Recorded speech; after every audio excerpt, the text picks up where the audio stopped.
ዴቭና ባርኮት ሲዋደዱ የነበረ በአደይ ምክንያት ተጣሉ።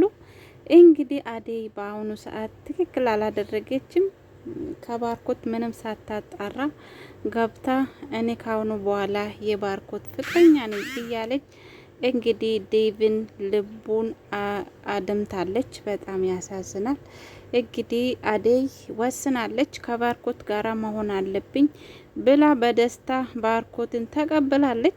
ባርኮት ግን ደግሞ የድሮ ፍቅረኛ መታለች። እሱ ከዚህ በፊት የተለያዩት ከሌላ ሴት ወንድ ጋራ የሄደች መስሎ ነበረ። በዛሬ ቀን ግን ከውጭ ሀገር ተመልሳ የአክስቴ ልጅ ነው ስትል ባርኮት ወደ ድሮ ፍቅረኛ ተመልሷል። እንግዲህ አደይ በመሀል ቀርታለች። ዴቭና ባርኮትም ተጣልቷል። አሁን ዴቭና ባርኮት እዛ ቤት አንኖሩም እያሉ ሻንጣቸውን ጓዛቸውን ሰብስቧል ለመሄድ ማለት ነው። አደይ እንግዲህ ሁሉንም ቤት በጥብጣለች። ድሮ ደህና ነበረች። ውድና የተከበራችሁ ቤተሰቦች እንዴት ናችሁ? ደህና ናችሁ ወይ? ሰራተኛ አደይ ክፍል 38 ተለቋል። የዛሬ ይለያል። እንግዲህ በአደይ ምክንያት የሚዋደዱ ወንድማሞች ተጣልቷል። አደይ እንግዲህ ዴቭን የምትወደው መስሎኝ ነበረ። ቢሆንም ግን ዴቭ ባርኮትን ትፈልገዋለች።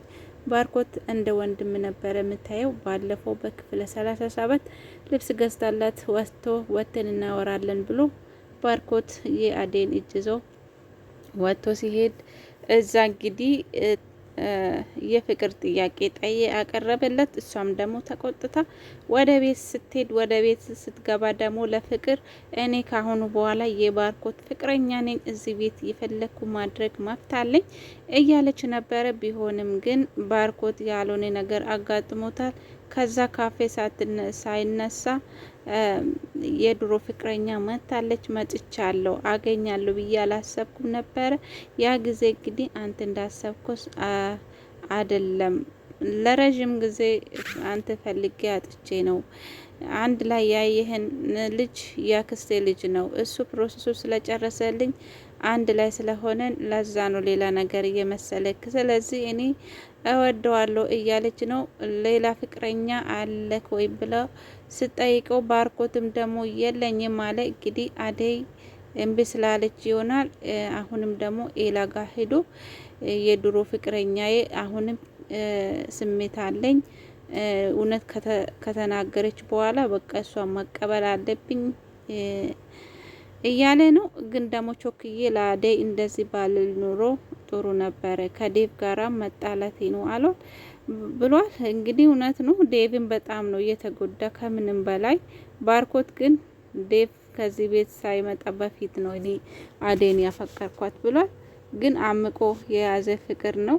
አንድ ሲወጣ ደግሞ ሁሉም ሰው አጣልቷል እና ፍቅርም ሊዲያም ፍቃደኛ አይደሉም። እንዴ ሰራተኛ ተፈቅራለህ እያለች ፍቅርም በጣም ነው የተቆጣች። ግን ይሄ ነገር ምስጢር ይሁን ለእናት የምትነግሪ ከሆነ እኔ አልተውሽም እያላት ነው።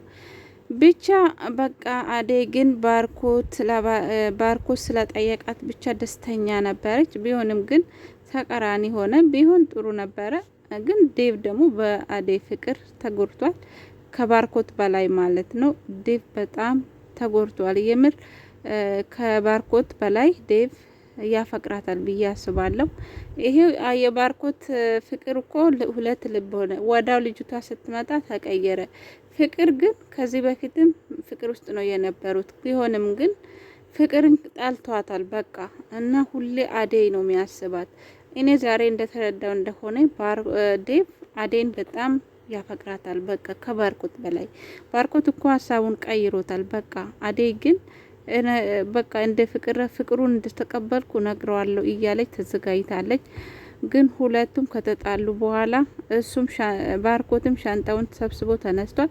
ዴቭም እንግዲህ ከባርኮት ጋራ አልኖርም፣ እየቀለዱብኝ ነበረ ከአደይ ጋራ፣ እኔ እዚህ ቤት አልኖርም ከባርኮት ጋራ ብሏል። ግን ደግሞ እዚህ ቤት እንደ አንተ ማከብርና የምወድ ሰው አልነበረም። ቢሆንም ግን አንተ ያሳዝነኛልና አንተ ጋራ አልኖርም እያለ ነው። ሊዲያም እንግዲህ ወንድሜ እዛ አክስት ቤት አልሄድም እያለች ነው። እና ብቻ የዛሬው ግን ያስደነግጣል። እንደዛ ነው። ዴቭ እንግዲህ ፍቅርን ሊወዳት አልቻለም። ሁሌም ይወዳት አደይ ነበረ። ግን ደግሞ አሁን አደይ እንዳይጠላት ነው የፈራው። አደይ በመሀል ሁለቱም ሀታ እንዳትኖር ነው የፈራው። እና አደይ ያጠፋችው ነገር እርግጠኛ ሳትሆን ያው ለባርኮት እንብ ብላ ስለመጣች እንደዛው ዝም ብትል ጥሩ ነበረ። ቢሆንም ግን ለዴቭም ለፍቅርም አዎ እኔ ካሁኑ በኋላ የባርኮት ፍቅረኛ ነኝ ብላ ተናግራለች። እና እንደዛ ነው። አንዴ ደግሞ የሰው ልብ ከተሰበረ መጥፎ ነው። የዴቭ ልብ ከተሰበረ ወደ ሌላ ሰው መሄዱ አይቀርም። አደይ እንግዲህ ታሳዝናለች። በመሀል እንደዚህ ለምለምና ሊዲያ ተጣልቷል። ሊዲያ እንግዲህ በአሁኑ ሰዓት ኤላና ለምለም መሀል እየገባች ፍቅራቸውን እያደፈረሰችባቸው ነው። ምክንያቱም እነሱ ስታያቸው ትቀናለች ሊዲያ። ያው ሊዲያ በኤላ ፍቅር ተይዛለች። ቢሆንም ግን ሊዲያ አለቦታ ነው እየተገኘችው። የራሷን መፈለግ ይሻላል። ኤላ እንግዲህ ቦታ ያለው ለለምለም ብቻ ነው። ለምለም በጣም ይወዳታል፣ ያፈቅራታል።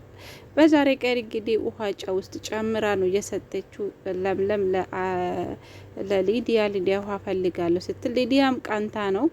ኤላ እንግዲህ ከለምለም ጋራ ፍቅር እያሳለፉ ነበረ። እሱን አይታ ስለቀናች ተነስትሽ ውሃ አምጪልኝ ስላለቻት እሷ ደግሞ ሰራልሻለሁ እዚህ ቤት እንዳትመጪ አደርግሻለሁ ብላ በጨው ውሃ ስትሰጠው ግን እሷ ቀምሳ ፊቷ ላይ ደፍታለች። ለምለም ፊቷ ላይ ስደፋ ኤላ ደግሞ ሊዱን በጥፊ ነው ይመታት። እንግዲህ ሊዱ ስንቴ ነው በጥፊ የተመታችው? በእውነት ያሳዝናል። አሁንማ ሊዱ እያሳዘነችኝ ነው እኔ። እንደገና ድጋሜም ደግሞ ለምለም ድጋሜም እዛ ባርኮት ቤትም ተጣልቶ ድጋሜም ሊዲያ በጥፊ ነው የመታችው። እና ሊዲያ ግን በጣም እየተጎዳች ነው። በዛሬ ቀን እንግዲህ ሊዲያ አለቀሰች፣ በጣም አልቅሳለች። በፍቅር ውስጥ ነው ያለችው። ኤላ ደግሞ ለለምለም ልደቷን አከበረላት። በጣም ደስ የሚል ምሽት ነበረ። በእርግጥ ይዋደዳሉ። ቢሆንም ግን ለሊዲያም ትንሽ ቢያስቡላት ጥሩ ነው። ፍቅር መጥፎ ነው። ሊዲያ ፍቅር ውስጥ ነው ያለችው። ለዛ ነው እንደዛ ያደረገችው ያለችው። አደይና ፍቅር ተጣልቷል። አደይ እንግዲህ አሁኑ ጊዜ መናገር ጀምራለች። እንድሮ አይደለም። ፍቅርንም አነቀቻት። እንደዛ ነው ቤተሰቦቼ። የባርኮትና የዴቭ ነገር ነው ያሳሰበኝ። የረጅም ወንድማማች ነበሩ። በዛሬ ቀን እንግዲህ አደይ የኔ ናት፣ አደይ የኔ ናት እያሉ ተጣልቷል። አደይ እንግዲህ ዴቭን ብትቀበለው ይሻላታል። ዴቭ አንቀባራት ያኖራታል ብዬ አስባለሁ። ቤተሰቦች ደህና